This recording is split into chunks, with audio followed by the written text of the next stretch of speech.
of busy. You see, when I was at the community garden, I heard Gardener Mary talking about how the garden needed money to make it even better so that people could have food. I thought about that and came up with an idea. Remember how I love to fly kites? Well, what if we had a bunch of people get together and have a kite fly-off? I kind of made that up, but it just means see how long you can fly your kite. Can you imagine? Hundreds, no, thousands of kites flying in the air. People could sponsor, that means give money, to certain people and their kites. And the money could go to the community garden. I'm drawing up plans.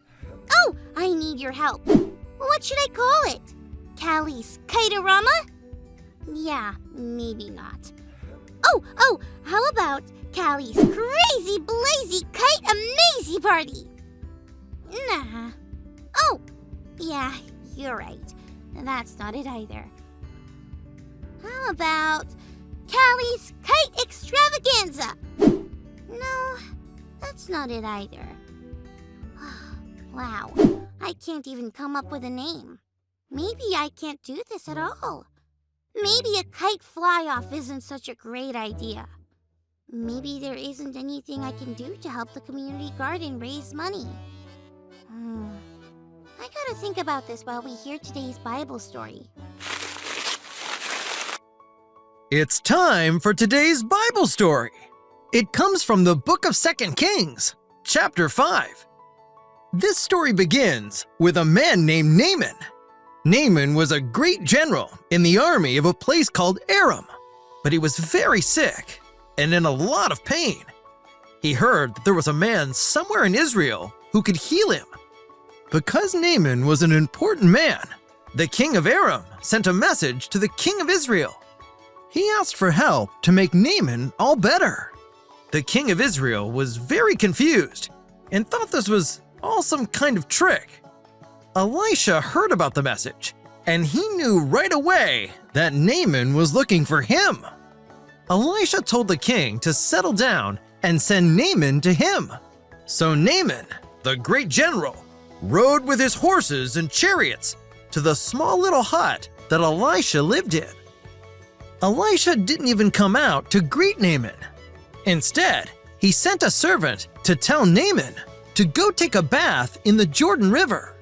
Naaman was mad because Elisha didn't come out to see him. After all, Naaman was a very important man. He probably thought Elisha would come out and pray with him. But that's not all. Naaman got even angrier because he thought the Jordan River was dirty and gross. There were far better rivers where he lived. How could this man and that river be used to heal him? Naaman stomped off angry, but the men with him asked him a really good question. They asked him, if Elisha had told you to do something really difficult, would you have done it? Naaman said, of course. So they told him, why not try this really easy thing? Who knows? It could work. That made sense to Naaman. So he went and took a bath in the Jordan River, like Elisha said. And he was healed. Naaman thought that the Jordan River and this man from Israel in a small little hut couldn't possibly be what God would use to heal him. But Elisha knew God could use anyone to do anything.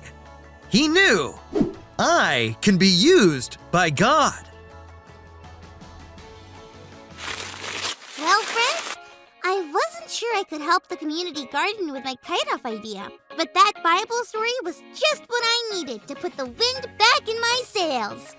Or kite. I was struggling with a name, but it was right in front of me. Callie's Kite-Off for the community garden. I like it. I just finished the sign that my mom said she'd have printed and copied and posted everywhere. Check it out. I hope people come. We did it! Callie's Kite-Off is a hit. Gardener Mary said we raised more money than we needed to make the improvements to the community garden.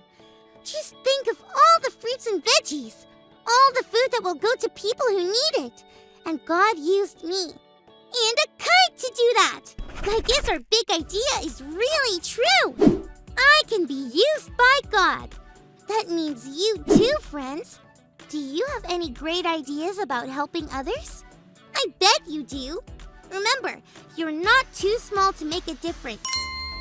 Thanks for learning and growing with me. It's been so much fun. See you next time. Okay, here we go. And up,